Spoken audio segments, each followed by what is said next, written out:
Police आपको call करके थाने बुलाती है। अब ऐसे हालात में लोग घबरा जाते हैं, परेशान हो जाते हैं कि भाई पुलिस ने मुझे कॉल किया या मुझे नोटिस भेज दिया।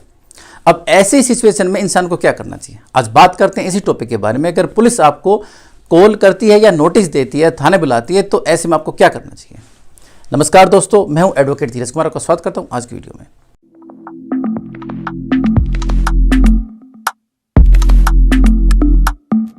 दोस्तों देखिए, अगर आपके पास कोई पुलिस वाला नोटिस लेकर आता है और आप उस घर में नहीं रहते हैं या फैमिली मेंबर ने आपको डिसोन किया हुआ है, ऐसे हालात में तो मना करना है कि भी वो इंसान यहाँ नहीं रहता है तो हम ये नोटिस उसका नहीं लेंगे।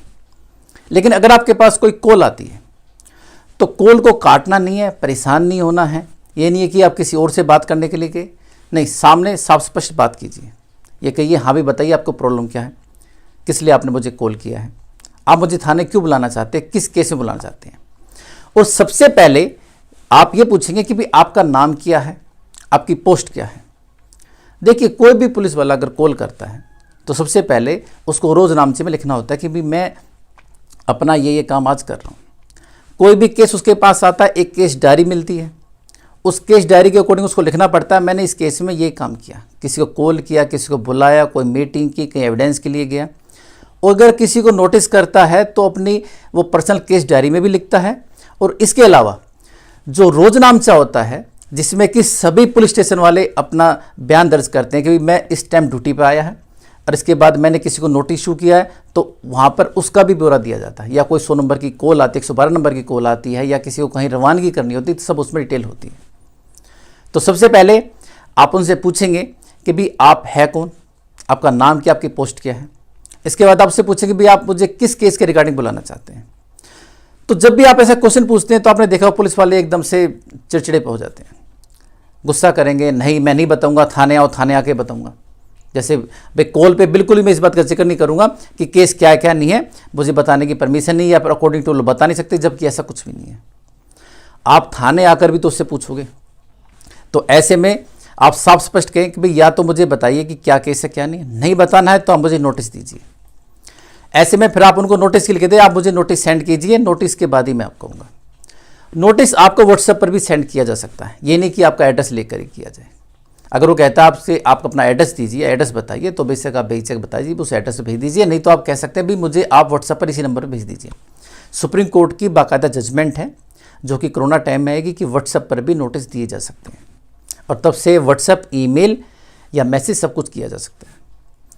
तो दोस्तों, जैसे ही आपको नोटिस मिले, अब उस नोटिस के अकॉर्डिंग आपको काम करना है। नोटिस मिलते हैं 3 टाइप के नॉर्मली। सबसे पहले होता है 160 सीआरपीसी। 160 सीआरपीसी अगर आपको नोटिस मिला है तो उसमें घबराने की बिल्कुल भी बात नहीं है। देखिए, इस नोटिस में आपको सिर्फ बयान दर्ज करने के लिए बुलाया जाता है कि भाई कोई इंसिडेंट हुआ है तो उसके बारे में आप बताइए, अपने बयान दर्ज करवाइए। जैसे कि सपोज कीजिए कोई एक्सीडेंट हुआ है, आप वहाँ पर विटनेस थे, गवाह थे, तो एज ए विटनेस आपको कॉल किया जाता है कि आप मुझे बताइए कि भाई इसमें क्या क्या बातें हुई। और अगर ऐसे नोटिस के रिगार्डिंग कोई कॉल करता है पुलिस वाला तो आपको बता भी देता है, जिक्र भी छेड़ देता है कि भी ये आपकी सिचुएशन है, ये हालात है, ये केस है, मैं आपको बुला रहा हूँ। सेकंड जो नोटिस होता है वो होता है 91 सीआरपीसी का। 91 सीआरपीसी का नोटिस आपको दिया जाता है कि आप कोई डॉक्यूमेंट या आपको कोई ऐसा सामान है जो आपके पास है जिसकी पुलिस को रिक्वायरमेंट है, पुलिस उसके लिए आपको बुलाती है।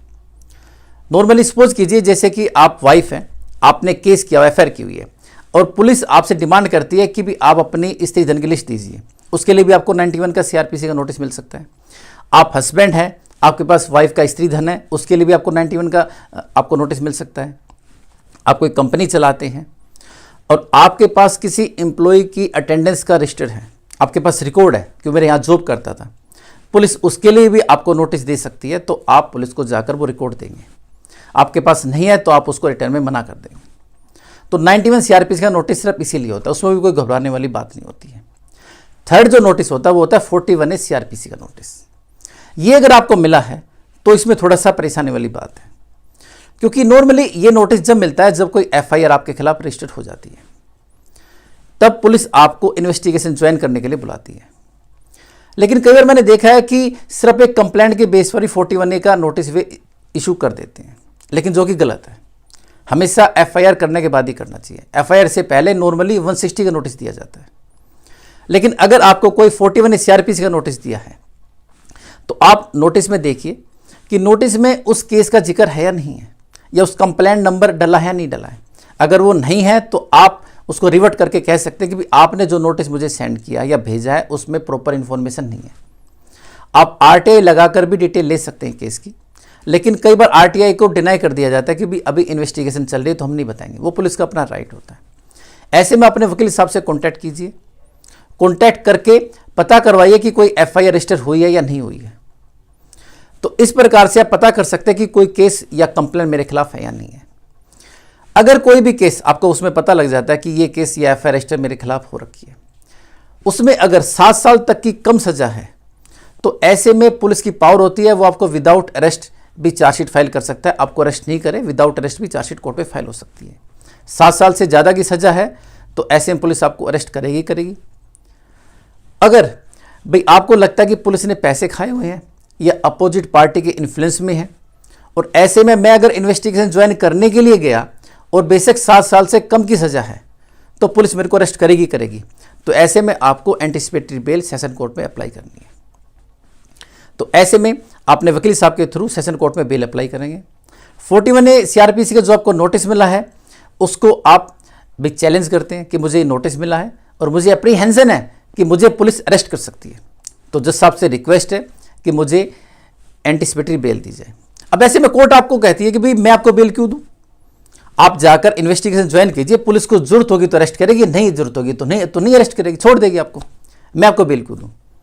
तो ऐसे में आपको कहना भाई अगर इनको मुझे अरेस्ट करने की जरूरत है तो ये मेरे घर पे आते, डायरेक्ट छापा मारते, या फिर किस पुलिस वाले के थ्रू मुझे नोटिस भिजवाते, या अगर नोटिस भाई मेरे को ऑनलाइन नहीं भेजते। लेकिन अगर नोटिस आपको किसी पुलिस वाले के थ्रू घर पर ही मिला है तो आप ये कह सकते हैं कि जज साहब मुझे नेक्स्ट डेट जो भी आप दे उसके बीच में इंटरिम बेल दे दे, इन्वेस्टिगेशन मैं ज्वाइन कर लेता हूँ थाने जा करके या जहाँ भी ये कहें।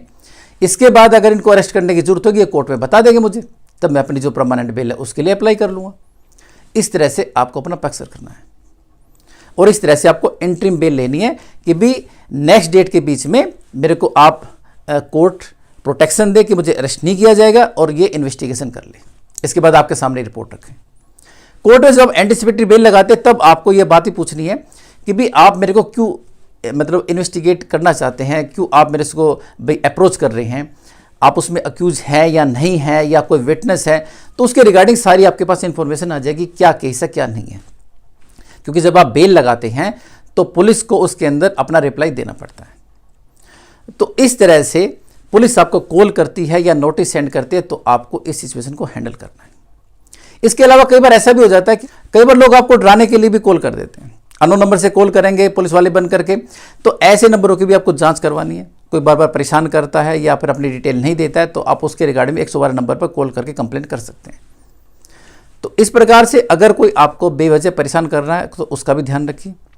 बिल्कुल हड़बड़ाहट में घबरा करके परेशान होकर के पुलिस को या पुलिस वाला नहीं है कोई अननोन नंबर से आपको परेशान करने के लिए कॉल कर रहा है, बिल्कुल भी अपनी डिटेल नहीं दें। साफ स्पष्ट पूछे आप कौन हैं, क्या नाम पता है, कि क्या आपकी पोस्ट है। आप ऑनलाइन उस थाने का नंबर ले करके लैंडलाइन उस पर कॉल करके भी उसकी डिटेल ले सकते हैं कि वो आदमी उसी थाने में रहता है नहीं रहता है।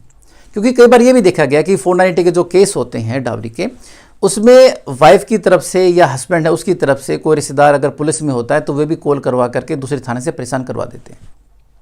नंबर पुलिस वाले का ही होता है, कई बार लैंडलाइन नंबर से भी कॉल करके परेशान करवा देते हैं। तो उसके रिगार्डिंग घबराना नहीं है, हमेशा पूरी जांच करें। और अगर कोई भी सिचुएशन आपके सामने ऐसी आती है कि भी कोई आपको बुला रहा परेशान कर रहा है तो आप उससे डिमांड करें कि मुझे नोटिस दे, नोटिस के बाद ही मैं आऊँगा।